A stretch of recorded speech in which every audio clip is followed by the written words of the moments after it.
Hello दोस्तों, welcome to study of defence. दोस्तों, आज के इस वीडियो में मैं आपको बताऊंगा सीक्वेंस एंड सीरीज का बेहतरीन सवाल जो कि आपके एग्जाम में बार बार रिपीटेड होता है। जैसे exam navy double SSR, air force X and Y group, air force X and Y group हो गया, NDA, NA, ICG, GD, Yantrik, DV, इन तमाम एग्जामों में आपका रिपीटेड होता है सवाल। तो बिना देर ना करते हैं, स्टार्ट करते हैं पहले सवाल सीक्वेंस एंड सीरीज का जो कि रिपीटेड होता है आपके एग्जाम में। भाई सबसे पहला सवाल आपके मोबाइल स्क्रीन पर है, तो देख सकते हैं। सबसे पहले सवाल में कह रहा है कि उस एपी के पी पदों का योगफल ज्ञात कीजिए जिसका एनमा टर्म, एनमा पद क्या हो, 4n+1 हो। क्या भाई 4n+1 होता है, तो आपको बताना है इसका क्या होगा। देखिए, हमें क्या चाहिए, पी पदों का योगफल चाहिए। क्या चाहिए हमें, पी पदों का योगफल।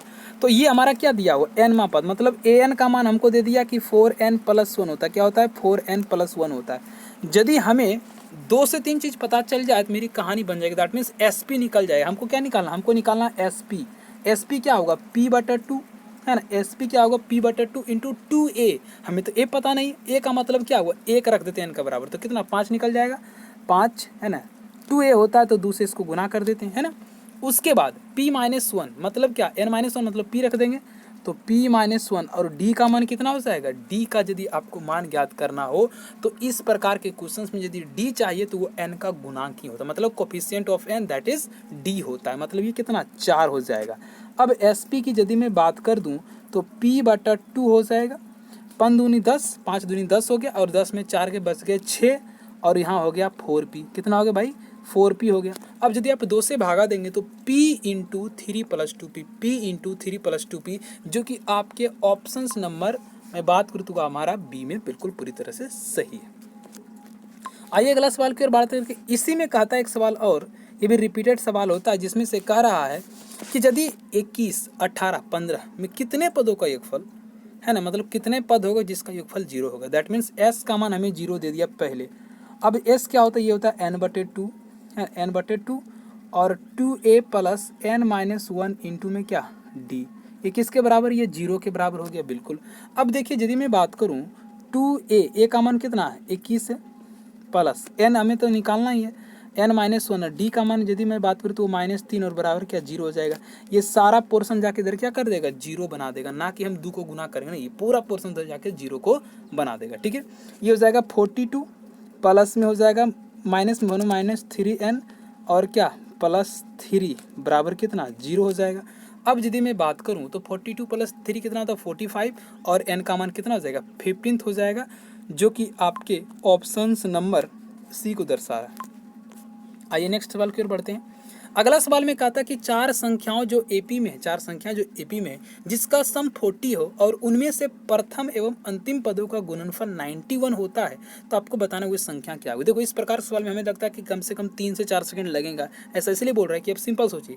कह रहा है कि प्रथम और अंतिम का गुणनफल कितना 91, तो 13 7 कितना होता है 91, वही तो आंसर हो जाएगा, सोचने की आवश्यकता नहीं। चलिए अगले सवाल की ओर बढ़ते, कहता है कि यदि किसी समांतर श्रेणी में पी पामा पद क्यू है और क्यूमा पद पी है, तो आपको बताना है कि पी प्लस क्यूमा पद क्या हो। ये सवाल है आपके NDA, air force, navy, NDA, air force, navy, coast guard है, सब में ये रिपीटेड हो चुका है। तो इस सवाल को बढ़ाते हैं। इसमें कहता है कि भाई पीमा टर्म मतलब ए पी का मान क्यू हो गया है ना, और ए क्यू का मान हमें पी हो गया, और हमें चाहिए क्या, हमें चाहिए ए पी प्लस क्यू, यही सी का मान हमें चाहिए क्या होगा। ठीक है ना, बिल्कुल यही चाहिए।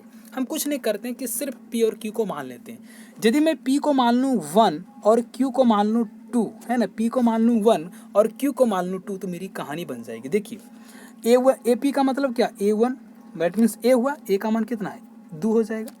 A2 की बात करूँगा, दैट मीन्स ए क्यू बराबर A2 है ना, जो कि 1 दिया हुआ।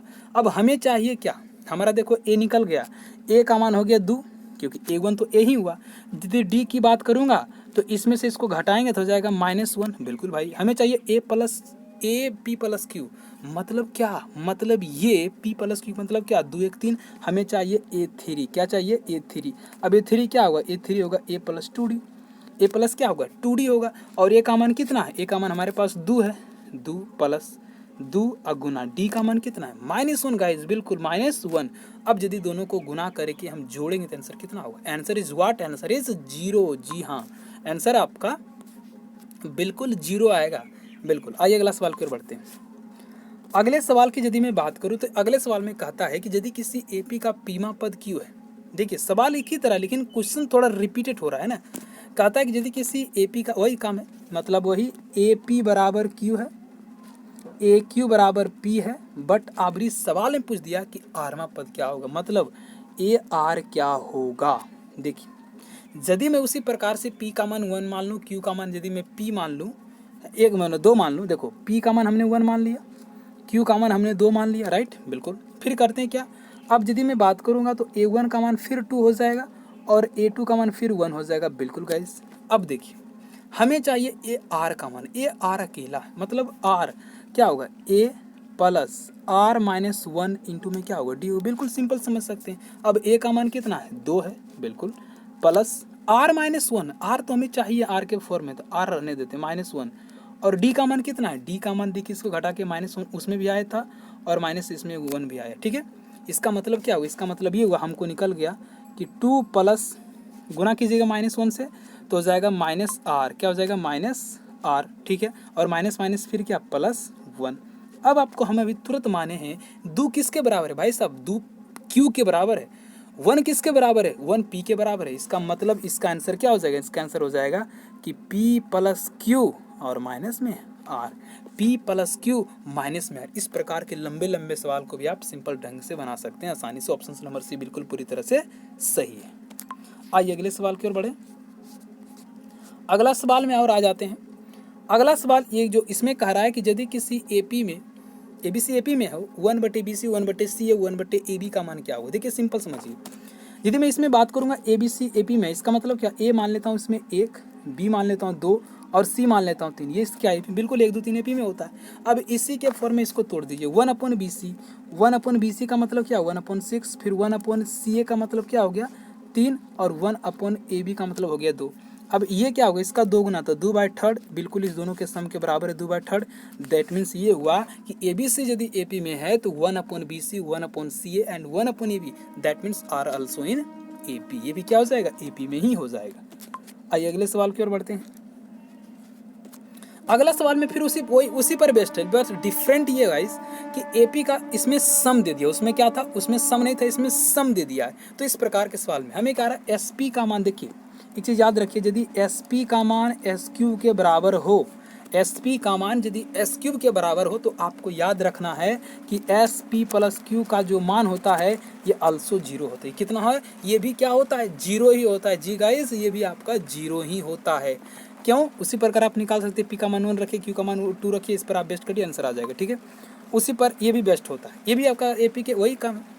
SP अभी क्या भाई, SP का मान Q हो और SQ का मान P हो, SP का मान Q, SQ का मान P हो, ठीक है। अब हमें चाहिए SP प्लस Q, उसी पर बेस्ट कीजिए और आपका आंसर आसानी से आ जाएगा। और इस क्वेश्चंस का आंसर आप कमेंट बॉक्स में ज़रूर कीजिएगा इसी पर बेस्ट करके।